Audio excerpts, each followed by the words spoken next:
সালাউদ্দিন ভাইয়ের প্রসঙ্গ যেহেতু আসলো, তিনি আজকে সংসদে দাঁড়িয়ে আমাকে উদ্দেশ্য করে কিছু কথা বলেছেন যে বিসিবি নির্বাচনের বিষয়ে অনেকেই বলছেন, কথা প্রসঙ্গে আসছে। তিনি বলেছেন যে আগের নির্বাচনের সময় কাউন্সিলর আনার ক্ষেত্রে প্রভাব বিস্তার করা হয়েছে।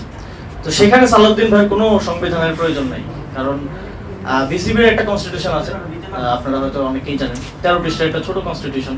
সালাউদ্দিন ভাই যদি বাংলাদেশের সংবিধানের পাশাপাশি সেটাও একটু পড়তেন তাহলে বুঝতে পারতেন যে আমরা কাউন্সিলরগুলো তখন আনা হয়েছিল সংবিধান অনুযায়ী যেই ক্রীড়া সংস্থার কমিটি হয় সেখান থেকে।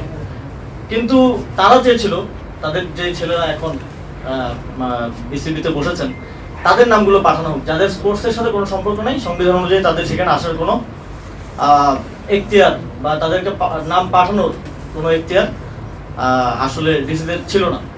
তো ওনাদের সংবিধানের বিষয়গুলো আসলে খুবই সিলেক্টিভ। আমাদের একজন সমালোচক মাত্রই বলে গেলেন যে বাংলাদেশের সংবিধানের বিষয় ওনারা খুব সিলেক্টিভ ভাবেই মানছেন। আমরা দেখেছি যে সংবিধান অনুযায়ী শেখ মুজিবুর রহমানকে স্বাধীনতার ঘোষক বলায় একজনকে স্ট্যান্ড রিলিজ করা হয়েছে, একদিনের মধ্যে বদলি করে দেওয়া হয়েছে। আর আমরা এখানে আমাদের সমালোচকগণ অনেকগুলো অধ্যাদেশ যেগুলো বাতিল করা হচ্ছে সেগুলো নিয়ে কথা বলেছেন, আর সেটা নিয়ে স্পেসিফিক আর কথা বাড়াবো না।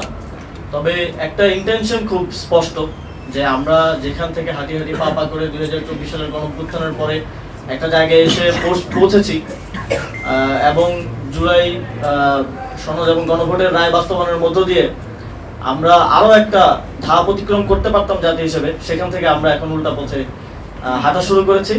এবং যেটা শেখ হাসিনার ভাষায় অ্যাবসলিউট পাওয়ার আমরা তিনি চান শুনেছিলাম, সেটাই এখন বর্তমান সরকারের মধ্যে আমরা দেখতে পাচ্ছি। তবে তারা 2 মেয়াদ শেষ করে চাচ্ছেন না, তারা এখনই চাচ্ছেন অ্যাবসলিউট পাওয়ার।